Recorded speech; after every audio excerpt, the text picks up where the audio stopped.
Obviously, we just had Veterans Day, and for those of you who are veterans, we just, as a church, want to say thank you.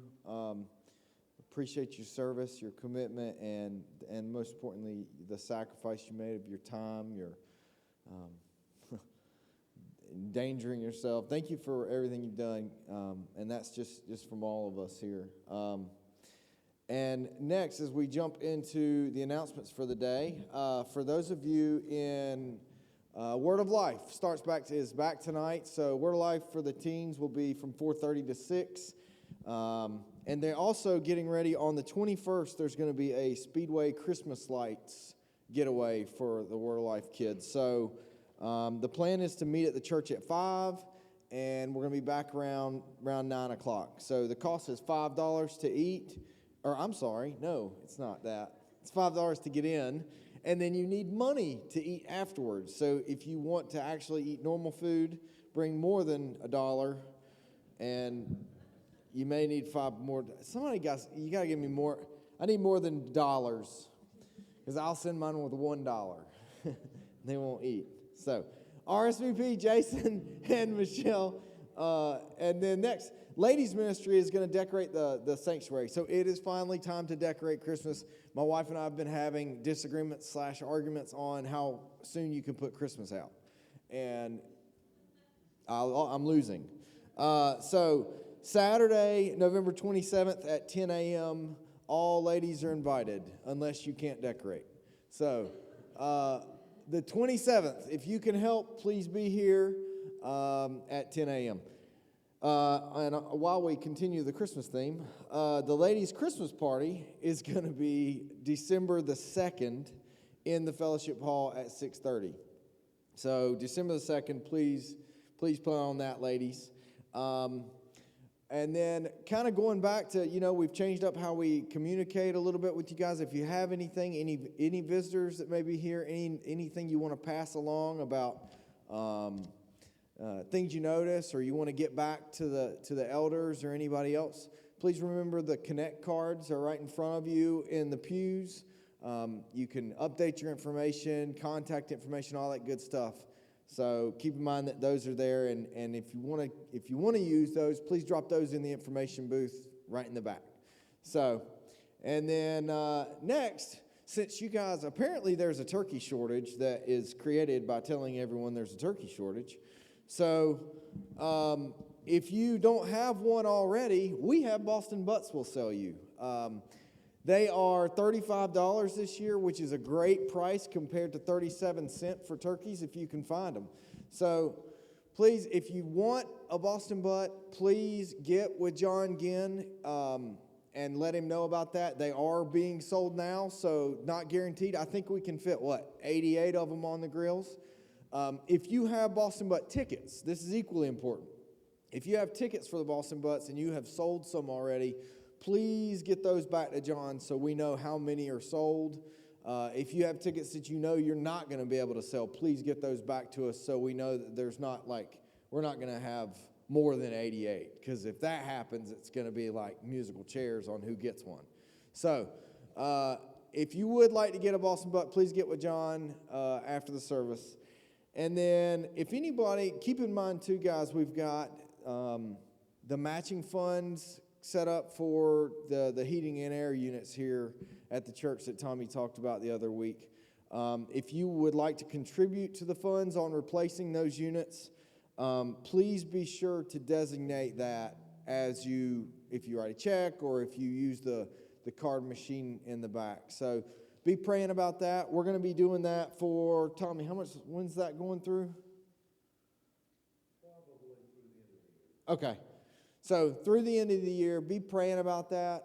Again, that's just a special need here for the church because it is important that you're not freezing. So if you could be thinking about how we can sacrificially give, over and above our tithes to help towards those, just be praying about that and the way the Lord may lead you on that. And then at the end of the service today, we had all the announcements for the ladies earlier that they get to decorate. At the end of the service today, we need some of you men because these things on the stage, there's only one. The thing on the stage is heavy. What? It is real heavy. Yeah. So we need help. If you could help us at the end of the church, it won't take but a minute. We got to get this big, lunkin', heavy thing off the stage. So on that note, let's go ahead and we're going to pray. We're not going to pray. We're not going to pray right now.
Working in this place, I worship you.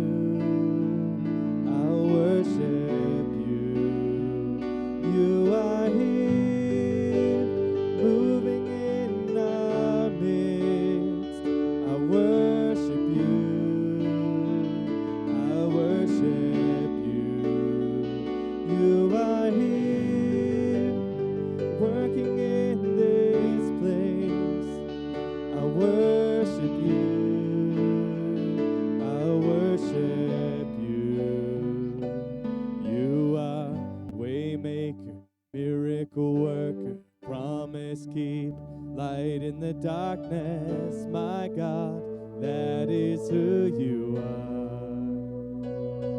You are waymaker, miracle worker, promise keep light in the darkness, my God, that is who you are. You are here, touching every heart.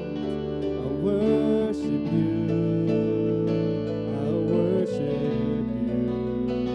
You are here, healing every heart. I worship you, I worship you. You are here, turning lives around. I worship you, I worship you. You are here, mending every heart. I worship you, yeah, I worship you. Lord, you are waymaker, miracle worker, promise keeper, light in the darkness, my God, that is who you are. You are waymaker, miracle worker, promise keeper, light in the darkness, my God, that is who you are. That is who you are. That is who you are. That is who you are. That is who you are. Even when I don't see it, you're working. Even when I don't feel it, you're working. You never stop, you never stop working. You never stop, you never stop working. Even when I don't see it, you're working. Even when I don't feel it, you're working. You never stop, you never stop working. You never stop, you never stop working. Even when I don't see it, you're working. Even when I don't feel it, you're working. You never stop working. You never stop working. Even when I don't see it, you're working. Even when I don't feel it, you're working. You never stop working. You never stop working. Waymaker, miracle worker, promise keeper, light in the darkness, my God, that is who you are. That is who you are. Waymaker, miracle worker, promise keeper, light in the darkness, my God, that is who you are. That is who you are. That is who you are. That is who you are. That is who you are. Even when I don't see it, you're working. Even when I don't feel it, you're working. You never stop working. You never stop working.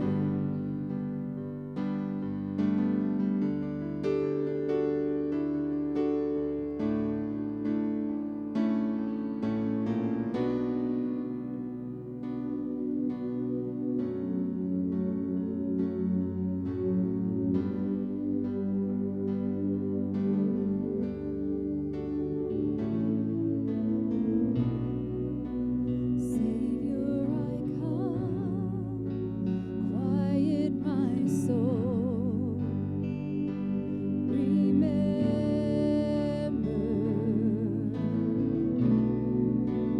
redemption's hill, where your blood was spilled for my ransom.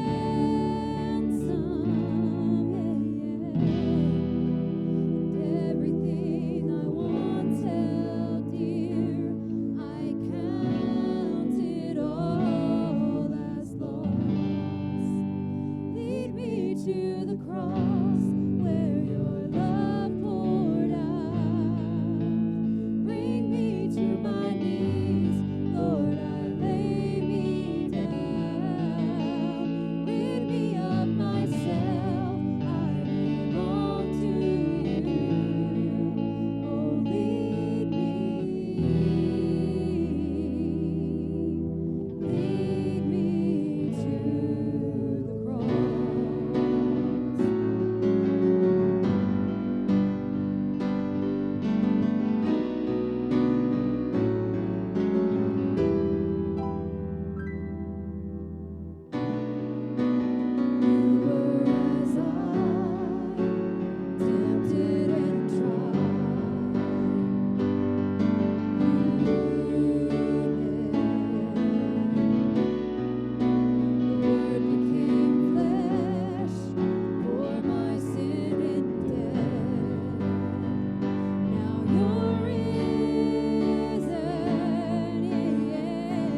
Yes, it was muted on my end. I knew it. All right, well, anyway, welcome. Glad you're with us today. I'd like to invite you to take your Bibles, turn with me to the book of Esther, and that's somewhere maybe we haven't been in a while. And so if you find Psalms in your Bible, go backwards, go past the book of Job, and there you'll find Esther. Short, 10-chapter, action-packed book of the Bible that we're going to be in today, at least part of it, not all of it. And so the book of Esther is where we'll be. Today we're going to attempt to look at chapters 1 through 5. And I know as I say that, I might be biting off more than can be chewed. But we're going to give it a go today. Chapter 1 through 5 of Esther. Continues our study in faith and commitment.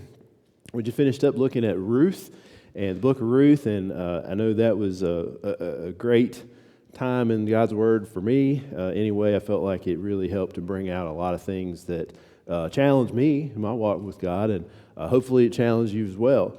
Esther, likewise, I think we're going to find some very similar themes. Okay, we're going to find some themes. Seeing God working. We're going to see God working in the book of Esther. We're going to see what it looks like to be faithful in a place that's not very godly. And so there's just lots of great application that we saw in Ruth that we're going to see again sort of mirrored in Esther in this book. So a couple of things about Esther. So one of the only two books in the Bible named for women. This book of Esther is, like I said earlier, super action-packed. It's a great story. But more than a story, and I know as I say story, it sort of brings up, that word story kind of brings up this idea that maybe it's not true. I don't mean that at all. I mean, this is a great biblical narrative that actually has all the makings of a good story. This would make a great movie. I mean, just such like rich plot there. Just if we were to summarize, what's the book of Esther about? Well, it's the story or biblical narrative of how an orphaned Jewish girl named Hadassah became queen overnight of the most powerful nation in the world, which was Persia at that time, and how God used her to save his people from complete destruction. So 10 chapters, and that's what it's about. It's a great, just like I said, would make a great movie. And yet that's what it's about on the surface, but really it's about more. When we read through these books of the Bible, they're rich with application. And so when we read through Esther, yes, it's about God using, this no-name girl to save his people, but it also has in it great application for us, how we can live as servants of God in a society that's very godless. How we can do that. It's how, even as we were singing about earlier, how we see God working. Sometimes it's difficult to see God working. It's difficult, especially if you're not paying attention, to see what is God up to? What is he doing? And, how's this all working out? Because it seems like, we live in a very godless world, a very secular world, a world that struggles to acknowledge that God is up to anything, and in many ways fails to acknowledge that God even exists. And so, how are you and I challenged to see what God's up to in a world that doesn't acknowledge him? So Esther's about all of these things. And so let's just dive right in this morning to chapter 1, and let's read at least the first 9 verses. So if you've got your Bibles, go ahead and open to chapter 1, and let's open with a word of prayer. Father, today we thank you for your word. We thank you for this book today that, Lord, we know is going to be a great story, but Father, more than a story. We pray that your Spirit would speak to us today and challenge us today with what application you have for us in our lives today. Lord, help us to see what you've put there for us to see. Help us to learn what you've put there for us to learn. And Father, may we respond to it by faith. And Lord, we just ask that you be with us today, be with us in this time of fellowship, in this time in your word, Lord, that it might be a blessing to your people. Lord, we ask these things in Jesus' name, amen. Chapter 1, verse 1 tells us, now in the days of Ahasuerus, the Ahasuerus who reigned from India to Ethiopia over 127 provinces, in those days, when King Ahasuerus sat on his royal throne in Susa, the capital, in the 3rd year of his reign, he gave a feast for all his officials and servants. The army of Persia and Media and the nobles and the governors of the province were before him, while he showed the riches of his royal glory and the splendor and pomp of his greatness for many days, 180 days. And when these days were completed, the king gave for all the people present in Susa, the citadel, both great and small, a feast lasting for 7 days in the court of the garden of the king's palace. There were white cotton curtains and violet hangings, fastened with cords of fine linen, and purple to silver rods and marble pillars, and also couches of gold and silver on a mosaic pavement of porphyry. It's like a speckled granite type of rock, very decorative. It says, marble, mother of pearl, precious stones. Drinks were served in golden vessels of different kinds or unique kinds. The royal wine was lavished according to the bounty of the king. And drinking was according to this edict. There is no compulsion, for the king had given orders to all the staff of his palace to do as each man desired. Queen Vashti also gave a feast for the women in the palace that belonged to King Ahasuerus. Okay, so let's talk about some things that may help us maybe lay hold of this story a little better. So what's going on here? When is this? Where is this? Kind of what's the setting here? So this is happening. This is about 480 BC, roughly. So this is happening in the capital of the Persian Empire, which is the most powerful nation on earth at this moment. The Persian Empire sort of came into power after the fall of Babylon. Okay, so kind of keeping track of biblical history. So this is after King David, after Solomon, after the divided kingdom. It's about 100 years after the Jews were deported. They were taken into captivity in Babylon.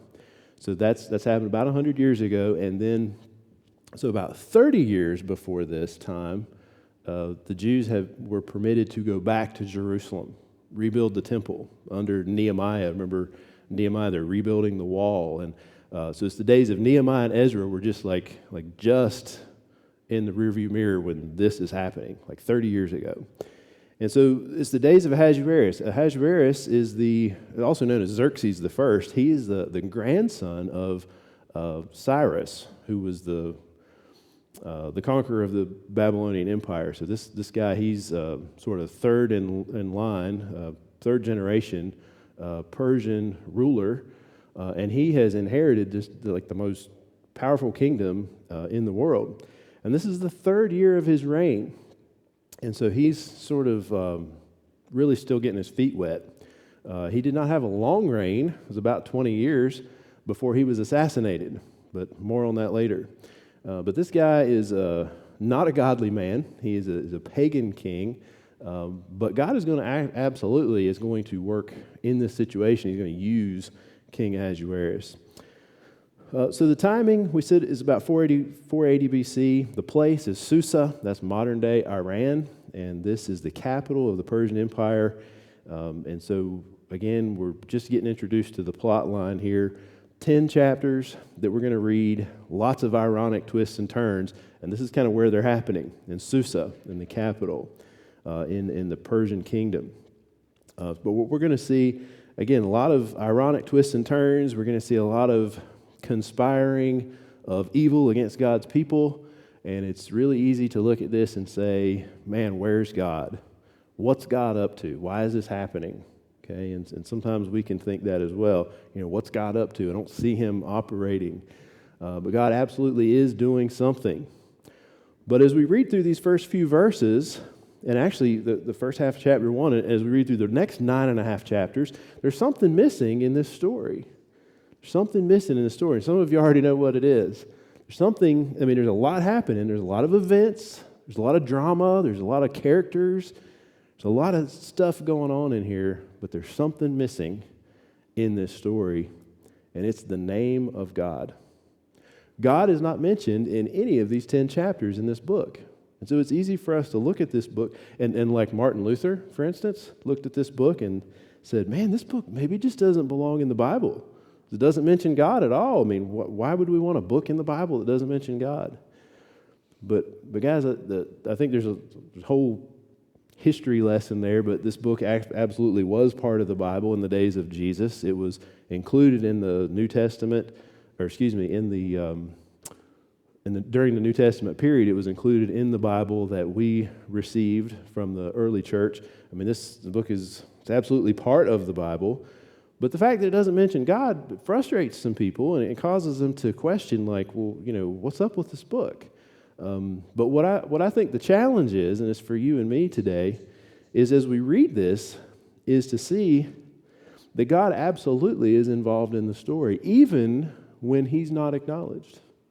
What is God up to? God is absolutely up to something, and he is behind every instance, like everything that happens. But are we willing to look for him? Are we willing to look for him in there? Are we willing to look to see what is he doing? We just sang earlier, you never stop working. Okay, well, do we believe that? Is God working in this story when he's not being acknowledged? Is he working in the United States of America when a lot of our leaders don't acknowledge God? They don't seem to chalk things up to God. They don't, worship God. I mean, there's a lot of our society today has a lot of parallels to this society. But just as God was working in this story, he's working today. And the challenge is for us to see him at work. But back to our plot. So King Ahasuerus is giving these royal parties, 180 days of parties. These parties had a purpose. And so we read very quickly, I believe it's verse 3, that it says, the invitees to this party were the armies of Persia and Media, the nobles and governors of the provinces. So this had a political purpose. So Ahasuerus, or Xerxes, is a new king. He's inherited this very powerful kingdom, and he feels this great need to show off. And he's showing off to sort of rally these 127 provinces, sort of to rally them and say, because they're going to go against Greece is really what he's doing. But he's trying to rally them to show off and say, I'm the man to be in charge. I'm the one who wears the pants in this kingdom, and you guys just need to fall in line behind me because we're going to take over the world. And so he kind of campaigns under this, has these parties to show off, sort of with this like, let's make Persia great again kind of philosophy. He's going to get them to buy into the vision, and they're going to go out and they're going to conquer Greece. And so that's what he's doing. And so 180 days, he calls in 127 provinces, probably not all at the same time. And he comes in and he shows off. And we see that not only do they show off, but there's a lot of boozing it up that happens. So there's bragging, there's boozing, bad decisions are going to be made, right? It's about to happen, okay? So 180 days of parties, showing off, boastful behavior, political goals and ambitions. Sounds a lot like today. So we get to the 180 days are over. 7 days, they throw a party for the people who live in the city. Small and great, everybody, not just the political leaders. The king uncorks the royal stash of booze and says, everybody just drink what they want to. And they pass out the goblets, and everybody has a free-for-all, and it's just, crazy. So then it says in verse 10, something happened, okay? Now again, you don't get a bunch of drunk people together, and it does not set the stage for good decision making, okay? We know that, all right? Here's where it happens, okay? So read with me, verse 10. It says, on the 7th day, when the heart of the king was merry with wine, so he's loaded up, right? He commands these 7 eunuchs, 7 servants. It says to verse 11, to bring Queen Vashti before the king with her royal crown in order to show the peoples and the princes her beauty, for she was lovely to look at. But Queen Vashti refused to come at the king's command delivered by the eunuchs. At this, the king became enraged, and his anger burned within him. Then the king said to the wise men who knew the times, for this was the king's procedure toward all who were versed in law and judgment, the men next to him being so-and-so and so-and-so, the 7 princes of Media and Persia, who saw the king's face and sat first in the kingdom. So he turns to his advisors, basically. It says in verse 15, according to the law, what is to be done to Queen Vashti, because she has not performed the command of the king. So get this picture. The king and his buddies are drunk, and he has this need to show off, a political need, to show who wears the pants in the kingdom. And he says, and there's probably some conversation that we were not party to, where they're talking about, who's got the most beautiful wife, and maybe this person in this kingdom says, well, our ladies over here in this kingdom are the most beautiful. No, ours over here in this kingdom are the most beautiful. And the king says, no, I'm going to tell you who's the most beautiful. It's my wife. And so he calls for her to come out. And so what happens, he calls for her to come out and to show off her beauty. And at first glance, we read that and we think, well, okay, no big deal. Well, what we understand is that this was not a proper request. And so much like today in these countries like Iran, ladies are very covered up. Okay, there were veils over their face and that sort of thing. So for him to call Queen Vashti to come out and to display her beauty to these crowds of people, these onlookers, was an improper request, because baked into that request is this command for her to take off stuff. Okay, now it might have been just the veil, it might have been, show her ankles, I don't know. It might have been a lot more than that. But it was improper, it was not fitting in their culture, and it was an embarrassment to the queen. It was degraded her status as queen in the sight of all these peoples, and so she says, no, I'm not going to do it. And that set up a really bad situation, because now he's got a decision to make. Am I going to back down on my request and love my wife? Or am I going to save face, and am I going to ask my buddies what I should do? And so he asks his buddies what he should do. And so what ends up happening is we go through chapter 1, that he actually deposes Queen Vashti because she did not come before the crowd and take off stuff. He deposed her. He took away her royal title.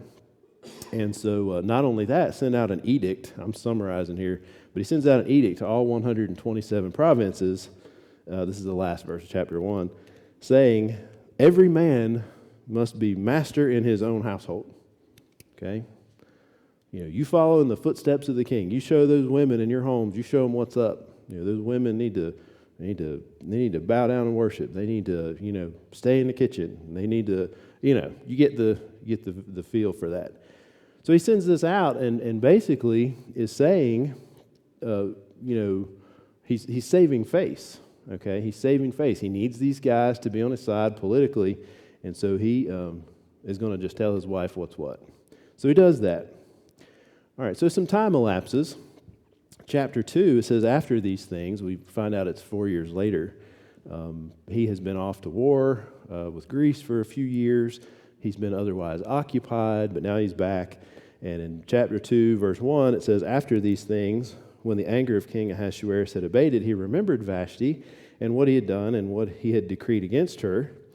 Then the king's young men who attended him said, let beautiful young virgins be sought out for the king, and let the king appoint officers in all the provinces of his kingdom to gather all the beautiful young virgins to the harem in Susa, the capital, under custody of Hegai, the king's eunuch, who is in charge of the women. Let their cosmetics be given them, and let the young woman who pleases the king be queen instead of Vashti.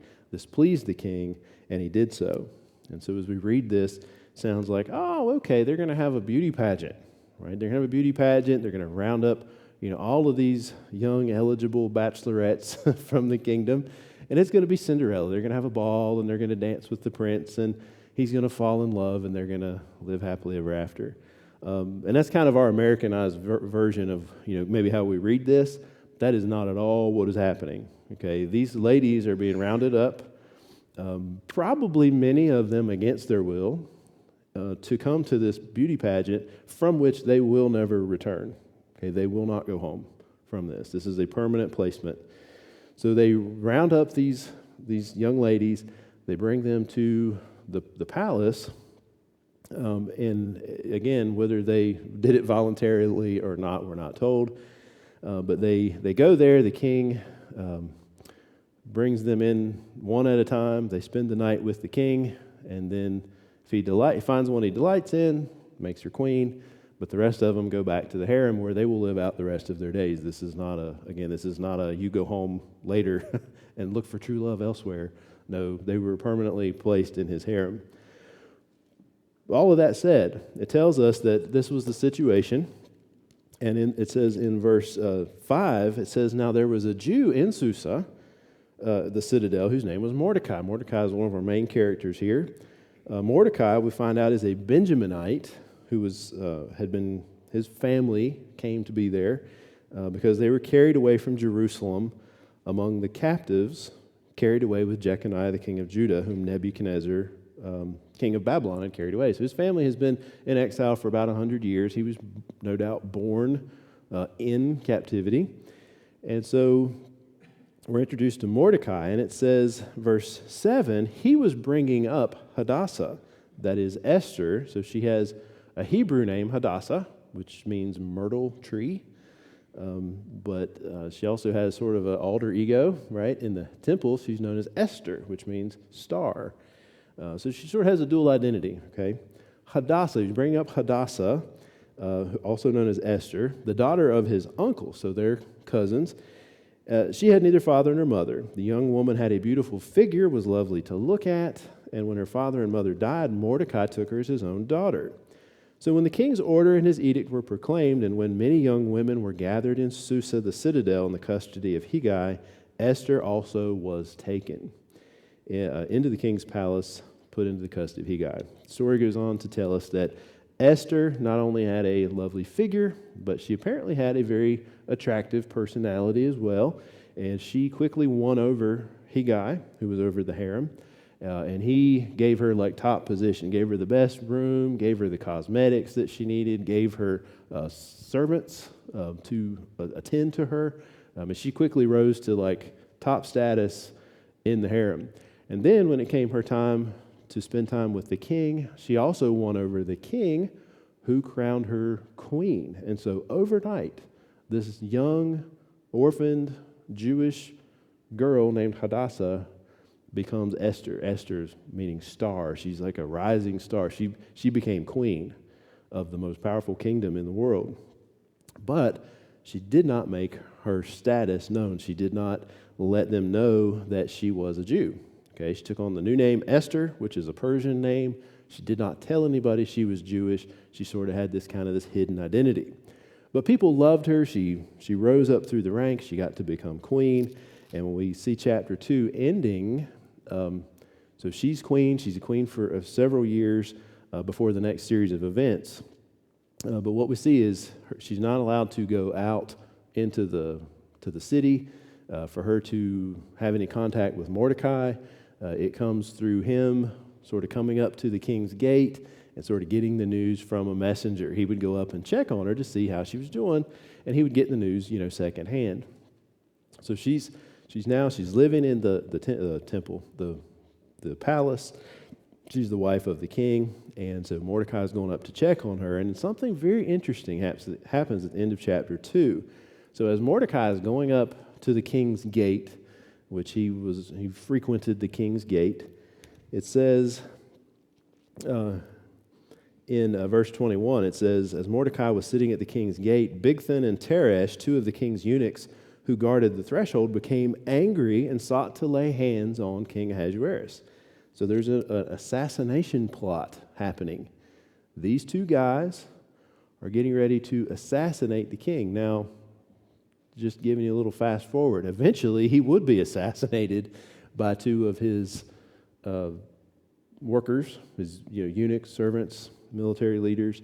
He would be assassinated, but it would not be these two guys. Mordecai found out that the plot was happening, and it says that he told Esther.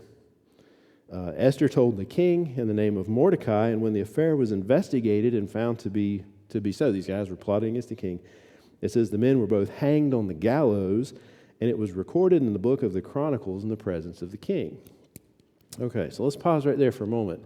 So Mordecai, who is, for all we know, reading through the story, is a godly Jew living in exile. He's a God worshiper. Even though God is not mentioned, we sort of see by the way that he operates that Mordecai is probably a godly man.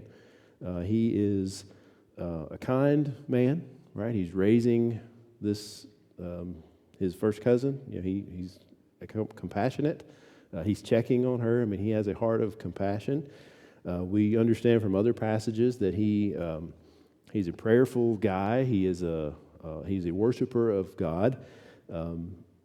But he does something here that's very interesting. He's living in this pagan kingdom under this king who is not a super great guy.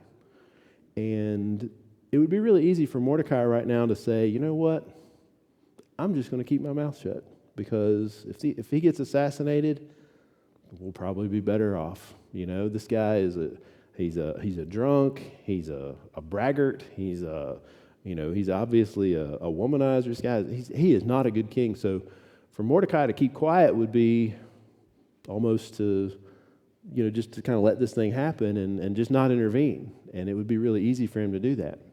But he doesn't do that. And I think it's really significant about this that Mordecai does the right thing. He does the right thing. He steps up. He tells the plot, saves the king's life, even though the king was kind of an idiot.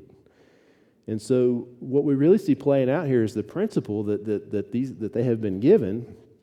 When the Jews went into captivity during the days of Jeremiah told them, Jeremiah 29 verse 7, he said, when you're in captivity, you need to seek the welfare of the city where you're living. You need to seek the welfare of the kingdom that you live in. It's not going to be a godly kingdom. You're probably not going to have godly rulers. But you need to seek the welfare of the place where you're living, because the welfare of the kingdom where you live has a direct connection to your welfare. And so, you need to to live in a godly, king-honoring kind of way, even though they're not godly, because their welfare is tied to your welfare. The same kind of principle we see in Romans chapter 13, where it tells us as believers to submit to authorities, pay your taxes, pray for your leaders, those kinds of things. We're called to respect the governments that we live under, even when they're not godly, all the way up to the point where they tell us to disobey God. And at that point, we obey God rather than man. And so that's what Mordecai is doing. He's respecting the leader of this country enough to inform him of this assassination plot, and it works out. The king's life is saved. Mordecai, his good deed is recorded in the Chronicles, but with no thank you at all. Yet. All right, we're going to get to that next week. But chapter 3, we dive into chapter 3, we see the enemy arrive. The enemy's actually not the king, it's this man named Haman. And so if you look with me at chapter 3, verse 1, it says, after these things, this is some years later, it says, after these things, King Ahasuerus promoted Haman the Agagite, the son of Hammedatha, and advanced him and set his throne above all the officials who were with him.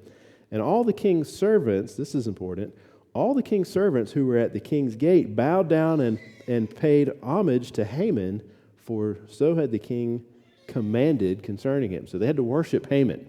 This guy has risen to second in power and the most powerful nation in the world. The king commanded him to be worshipped. But listen to this.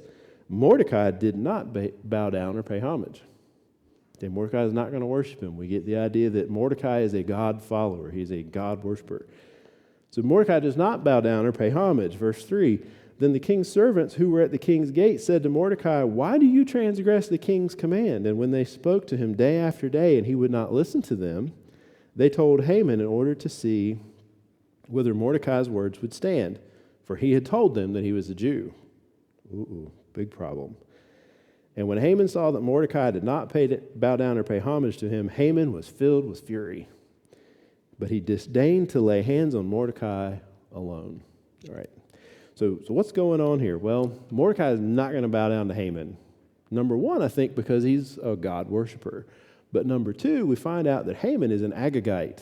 And if you're wondering, well, what's an Agagite? Well, they're not mentioned in the Bible. I don't think anywhere else besides with Haman. But an Agagite was not necessarily a people group, but it was a royal title kind of a group. They're named for Agag, who back in book of 1 Samuel was the king, or it was a kingly title of a group of people known as the Amalekites. The Amalekites were the horrible enemy of Israel since way back when. Okay, when the Israelites were going through the desert, the Negev, under Moses, the 40 years in the wilderness, the Amalekites would attack the Israelites, and it was just really bad. You got any Star Wars people in here? Kind of remind me that you ever watch the Star Wars and they have the Tusken Raiders? They're always killing people, taking their stuff in the desert. That was the Amalekites. They're always like a thorn in the side of Israel. Well, Agag was their king. And so in 1 Samuel, King Saul, had the chance to deal with King Agag, and he didn't do it. God said, you need to wipe these guys out completely. This is my judgment on them. Wipe them out. So there were several pushes or initiatives to do that. King Saul stopped short. He didn't kill King Agag. That actually was why he didn't get to continue being king. Samuel has to come in, kill King Agag. But they never make a full end of the Amalekites. Later, under King David, there's another push against the Amalekites. They still don't wipe them out. They continue to be a thorn in the side of the nation Israel. And so, fast forward now a few hundred years, Haman, who's a descendant, apparently, of King Agag, is still around, and he's still causing problems for Israel. Okay, but now it's in Persia, and so there's this conflict. So Haman, either he's a worshiper of God, and he's not going to bow down to Haman, or he's an Israelite that just hates Amalekites, and he's not going to bow down to him. But either way, Haman is upset, and he is filled with fury. He's looking for an opportunity to kill Haman, but he needs two things. He needs an opportune moment, and he needs the king's permission. So as we read on, it says, in the first month, which is the month of Nisan, in the 12th year of King Ahasuerus, they cast Pur, that's like dice, okay, like they're rolling the dice. That says they cast pur, that is, they cast lots before Haman day after day, and they cast it month after month until the 12th month, which is the month of Adar. So what's happening here is Haman is finding an opportune moment to deal with the Jews. But in those days, it was, again, a pagan kingdom. Haman is a pagan man. He's not going to pray to God, right, to give him insight. What they did in those days, like some people do today, they would look for signs. They would cast lots, cast dice, and they would try to find like the right sign, like astrological sign to do things. And so this is a big undertaking to have a genocide and kill all the Jews. So when are we going to do it? So they got out the dice, and they said, okay, this is the first month, the month of Adar. Let's roll the dice. Nope, not a good month. What about second month? Roll the dice. Nope, not the second month. Third month, fourth month, fifth month. And they go down the calendar. Finally, the 12th month, like a year from now, is the most opportune time, according to casting the pur, or the Purim. And so he makes his plan. He says the most opportune moment is at the 12th month. So then he goes into the audience of the king to get permission. Says to King Ahasuerus, verse 8, "There's a certain people," he says to the king, "scattered abroad and dispersed among the peoples in all the provinces of your kingdom. Their laws are different from those of every other people. They do not keep the king's laws, so that it is not to the king's profit to tolerate them. If it please the king, let it be decreed that they be destroyed. And I will pay 10,000 talents of silver into the hands of those who have the charge of the king's business, that they may put it into the king's treasuries." So a bribe takes place. Haman casts his lots, finds out the opportune moment to kill God's people. He makes a deal with the king. "I'll pay you 10,000 talents of silver if you let me do this. And by the way, you really want rid of these people anyway. They're not profitable to you." And so the king absolutely agrees to it. He allows himself to be bribed, and he's a real pushover. Okay, so chapter 3 ends with the king and Haman. It says, sitting down to drink while the city was thrown into confusion. You can imagine the confusion, the chaos that was created when the king sends out an edict saying, 12 months from now, we're going to kill all the Jews. Okay, not today, but like a year from now, we're going to kill all the Jews. And they write an edict, send it out to all 127 provinces. This would include Jerusalem. It would include, everywhere that the Jews lived. 12 months from now, destroy the Jews. And so the king and Haman sit down and they drink to celebrate that destruction of God's people. But again, like little do they know, they're actually drinking to their own destruction. But that's coming next week. So anyway, chaos in the city. Mordecai, chapter 4, goes into mourning, and he begins to fret, like we got to do something. We have to do something. And so he, in chapter 4, begins sending messages to Queen Esther. Esther, you've got to help us. You've got to help us. You've got to say something to the king, who, by the way, doesn't know that she's a Jew.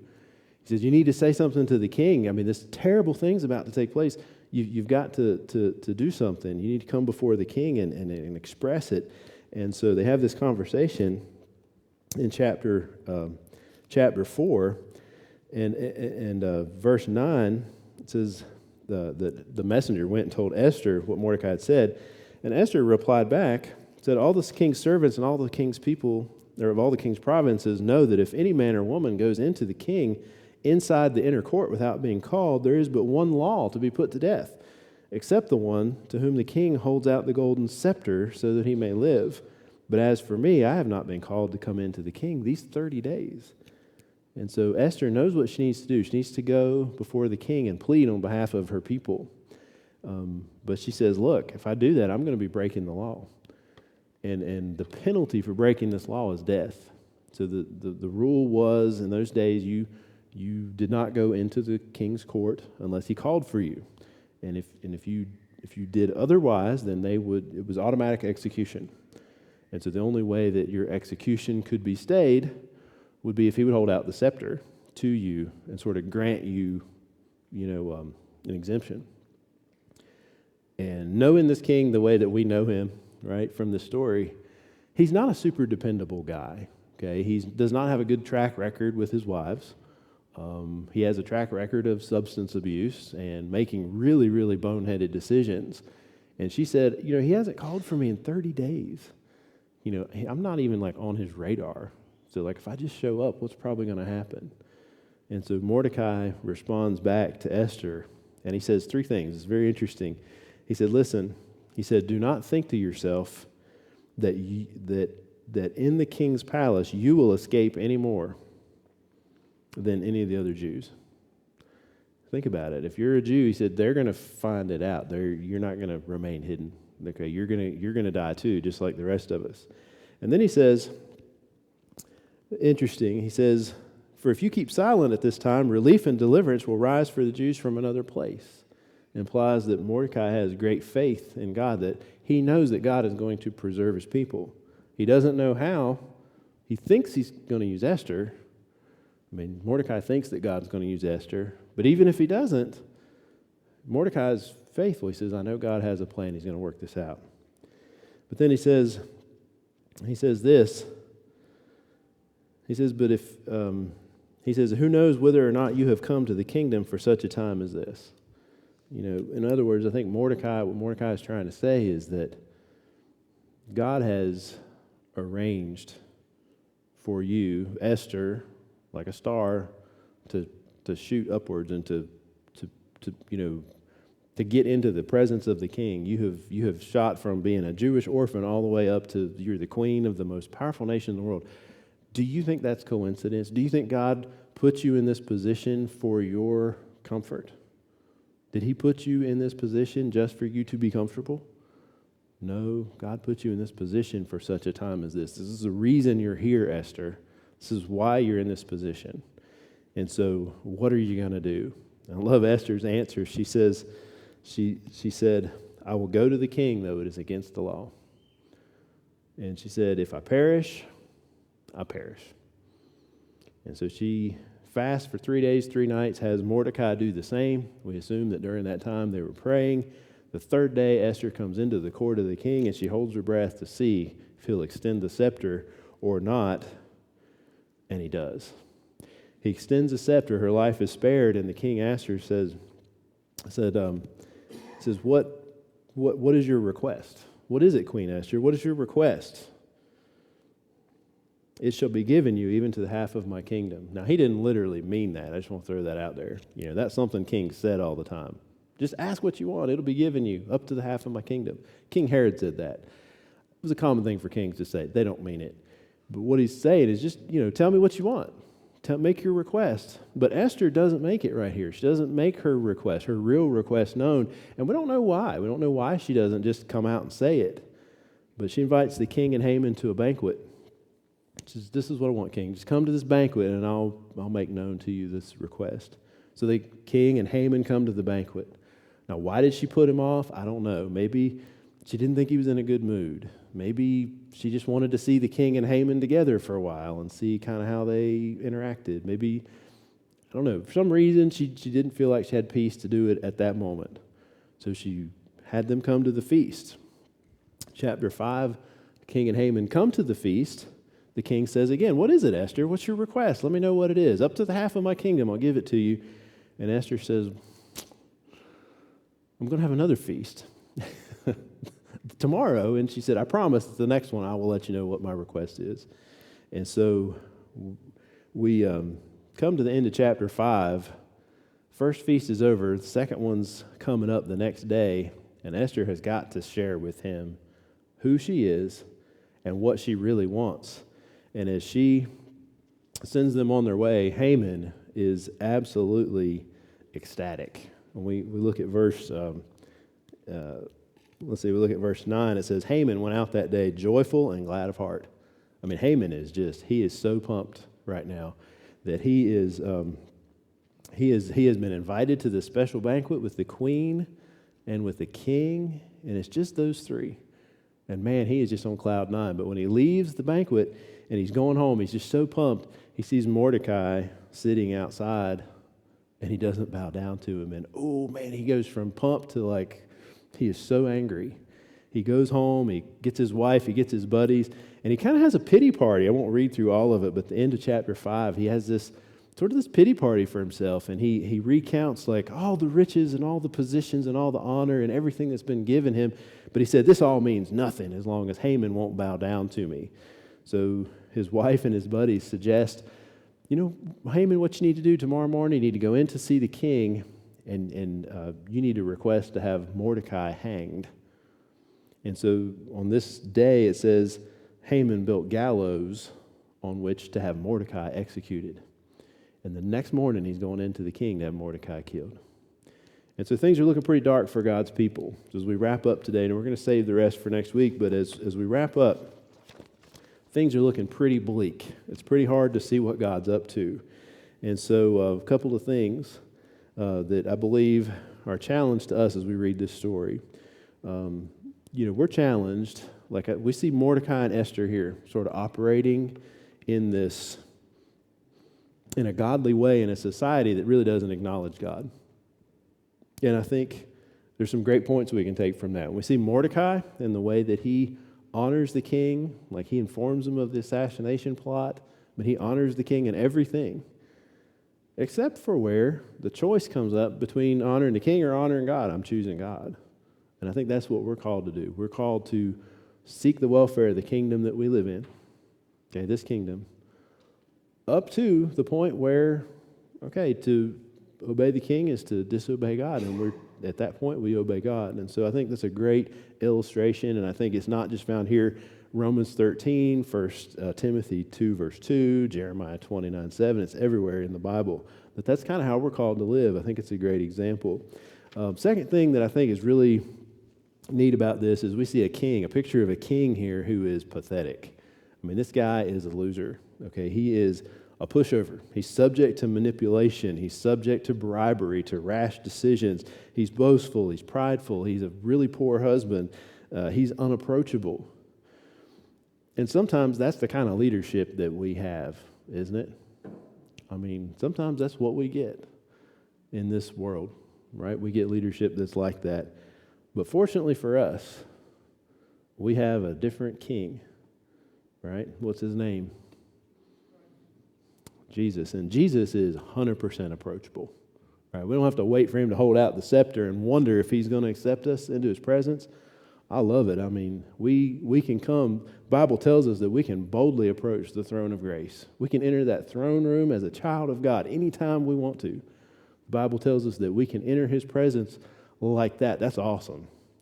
I think about Jesus. Jesus is often portrayed in the scriptures as the husband to the bride called the church.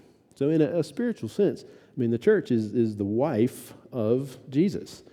And there's no better example of a husband than that.